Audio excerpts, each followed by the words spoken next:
का वोटर है तो ये जानकारी उनके लिए बहुत बहुत जरूरी है।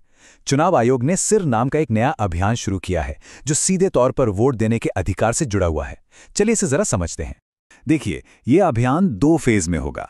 पहला फेज 4 नवंबर 2025 से शुरू होगा, जिसमें बूथ लेवल ऑफिसर्स यानी BLOs घर घर आकर वोटर्स की जानकारी को वेरीफाई करेंगे। अब इस पूरी प्रक्रिया का जो आधार है वो बहुत सरल है।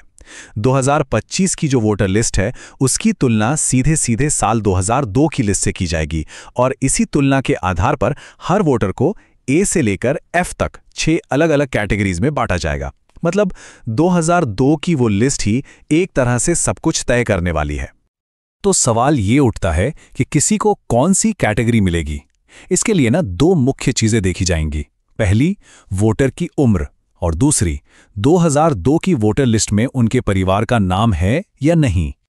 ठीक है, तो सबसे पहले ग्रुप को देखते हैं। ये वो लोग हैं जिनकी उम्र 38 साल या उससे ज्यादा है, यानी जिनका जन्म 1 जुलाई 1987 को या उससे पहले हुआ है।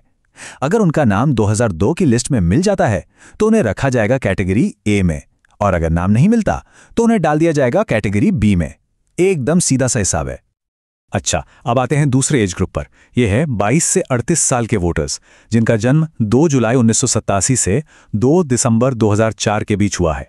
अगर इनके माता या पिता दोनों में से किसी एक का भी नाम 2002 की सूची में है तो उन्हें मिलेगी कैटेगरी C। लेकिन अगर माता पिता दोनों में से किसी का भी नाम उस लिस्ट में नहीं है तो फिर उन्हें कैटेगरी D में रखा जाएगा। और आखिर में बात करते हैं सबसे यंग वोटर्स की, यानी 18 से 21 साल के वोटर्स की। यहां पर नियम थोड़े और सख्त हैं। इन्हें कैटेगरी E में आने के लिए माता और पिता दोनों का नाम 2002 की लिस्ट में होना जरूरी है। अगर एक का भी नाम नहीं मिला तो उन्हें सीधे कैटेगरी F में डाल दिया जाएगा। तो ये जो ABCD कैटेगरीज हैं, इनका आखिर मतलब क्या है? इसका जवाब मिलता है हमें दूसरे फेज में। आपकी कैटेगरी ही ये तय करेगी कि आपको अपना वोट देने का अधिकार बनाए रखने के लिए कौन से और कितने डॉक्यूमेंट्स जमा करने पड़ेंगे, और कुछ मामलों में अपना वोट देने का अधिकार बचाने के लिए इतने डॉक्यूमेंट्स तक देने पड़ सकते हैं। चलिए इस टेबल को जरा ध्यान से समझते हैं। अगर कोई कैटेगरी A में है तो बहुत बढ़िया, उन्हें कोई प्रूफ नहीं देना होगा।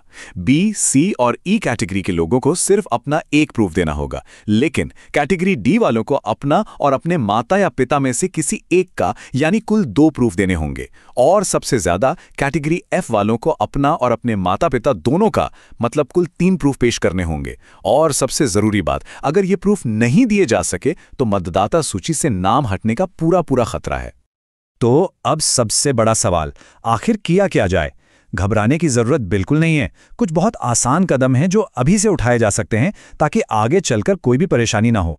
तो सवाल यह है कि पहले फेज की तैयारी के लिए हम अभी से राइट नाउ क्या कर सकते हैं?